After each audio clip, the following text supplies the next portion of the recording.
বহুতো ছাত্ৰ ছাত্ৰী আছে যিসকলে নিজৰ এইচএছ পাছ কৰাৰ পিছত কিছুমান সপোন থাকে, যেনেকুৱা BSc নাৰ্ছিং পঢ়া, পেৰামেডিকেল কোৰ্চ পঢ়া, বি ফাৰ্ম পঢ়া, কিন্তু তেওঁলোকে টকাৰ অভাৱত পঢ়িব নোৱাৰে।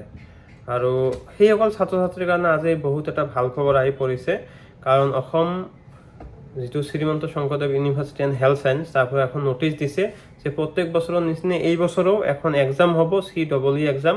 আৰু সেই এক্সামত যিসকল ছাত্ৰ ছাত্ৰীয়ে পাছ কৰিব পাৰিব, সেইসকল ছাত্ৰ ছাত্ৰীয়ে ফ্ৰীলি BSc নাৰ্ছিং পঢ়িব পাৰিব, D.Pharm পঢ়িব পাৰিব, বি ফাৰ্ম পঢ়িব পাৰিব আৰু পেৰামেডিকেল কোৰ্চসমূহ পঢ়িব পাৰিব। কিন্তু GNM বা ANMৰ কাৰণে এতিয়াও কোনো ধৰণৰ নটিচ দিয়া নাই।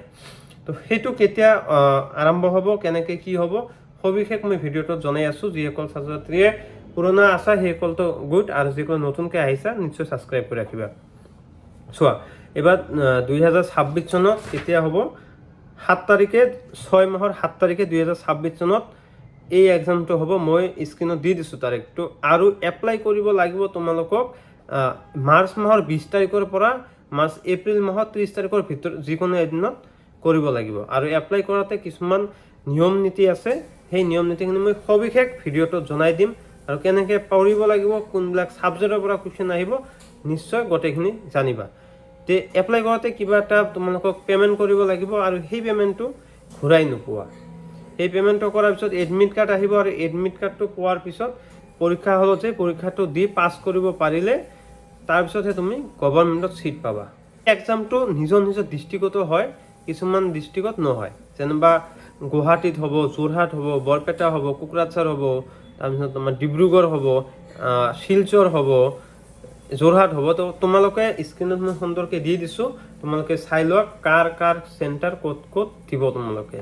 এতিয়া কোনবিলাক ছাত্ৰ ছাত্ৰী এইখিনি কোৰ্চৰ কাৰণে এপ্লাই কৰিবা, যিবিলাক ছাত্ৰ ছাত্ৰীয়ে ছায়েন্স ষ্ট্ৰীম লৈ এইচএছ পাছ কৰিছা সেইসকল ছাত্ৰ ছাত্ৰীহে কেৱল এপ্লাই কৰিব পাৰিবা। তথাপি যিসকলৰ ফিজিক্সত, কেমেষ্ট্ৰি আৰু বায়'লজিত থিয়ৰী প্লাছ প্ৰেক্টিকেলত 5 মাৰ্ক আছে সেইসকল ছাত্ৰ ছাত্ৰীহে পাৰিবা।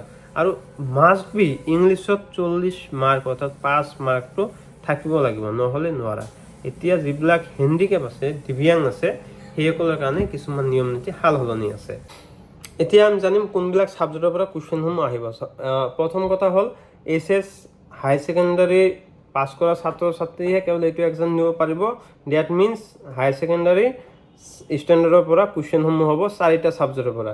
প্ৰথমটো হ'ল ইংলিছ, তাৰপিছত আপোনালোকৰ কেমেষ্ট্ৰি, ফিজিক্স, বায়'লজি, তাৰ ভিতৰত কিছুমান মেথামেটিক্স থাকিব পাৰে। তো এই 4টা ছাবজেক্টৰ পৰা 25-25কৈ মাৰ্ক লৈ 100 মাৰ্কৰ MCQ টাইপৰ কুৱেশ্যন হ'ব, য'ত নেগেটিভ মাৰ্ক নাথাকে। আৰু তোমালোকে যদি হাইয়েষ্ট মাৰ্ক স্ক'ৰ কৰিব পাৰা তেতিয়াহ'লে গভৰ্ণমেণ্টত ছিট পাবা। নিজ চহৰতে, নিজ চিভিল হস্পিটেলখনতে তোমালোকে যদি কলেজৰ সুবিধা থাকে পঢ়িব পাৰিবা। আৰু নহ'লে মিনিমাম যিটো পাছ কৰা নম্বৰ, সেইটো 5 নম্বৰ পালে তোমালোকে প্ৰাইভেটৰ কাৰণে এপ্লাই কৰিব পাৰিবা। এতিয়া কথা হ'ল ছাবজেক্টখিনি হ'লে এতিয়া কোনবিলাক ছাত্ৰ ছাত্ৰীয়ে এই এপ্লাইটো কৰিব পাৰিব। যিবিলাক ছাত্ৰ ছাত্ৰী বিয়া হৈছে সেইবিলাকেও এইবাৰ পাৰিব BSc নাৰ্ছিঙৰ ক্ষেত্ৰত, কিন্তু ল'ৰাবিলাকে BSc নাৰ্ছিঙত এপ্লাই কৰিব নোৱাৰে। ইণ্ডিয়ান চিটিজেনশ্বিপ হ'ব লাগিব, 35 বছৰৰ তলত হ'ব লাগিব। ছোৱালী এপ্লাই কৰিব পাৰিব, আৰু ফিজিক্স, কেমেষ্ট্ৰি, থিয়ৰীত পাছ হ'ব লাগিব। আৰু পেৰামেডিকেলৰ ক্ষেত্ৰত অলপ বেলেগ। পেৰামেডিকেলত বহুত কেইটা ডিপাৰ্টমেণ্ট আহে, laboratory technician, bachelor of laboratory technician, OT technician, BPT, এনেকুৱা ধৰণৰ বহুত কেইটা থাকে। মই সুন্দৰকৈ দি দিছোঁ, তোমালোকে চাই লোৱা। যেনিবা কিডনী ডায়েলিচিছ, এইবিলাকে কেৱল অসমৰ পৰা হ'ব লাগিব, ব্লেক ষ্টেটৰ পৰা হ'লে নহ'ব। ভিডিঅ'টো শেষ কৰাৰ আগত মই এটা সৰুকৈ কথা কৈ লওঁ যে আমাৰ এই চেনেলটো ইমান নিৰ্ভৰযোগ্য চেনেল, যিটো চেনেলত থ্ৰুদি প্ৰায় 100 ওপৰত প্ৰত্যেক বছৰে ছাত্ৰ ছাত্ৰীয়ে গভৰ্ণমেণ্টত ছিট পায়, আৰু সেইটো প্ৰুফো আছে আমাৰ লগত। তাৰ কাৰণে কোনো ধৰণৰ কিতাপ কিনিব নালাগে, পইচাও দিব নালাগে। যিসকল ছাত্ৰ ছাত্ৰীয়ে নতুনকৈ আহিছে ছাবস্ক্ৰাইব কৰি ৰাখা।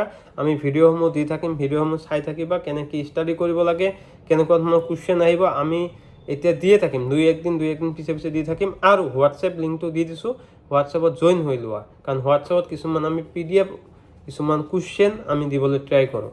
আৰু ভিডিঅ'টো যিমান পাৰে শ্বেয়াৰ কৰিব বুলি আশা ৰাখিলোঁ।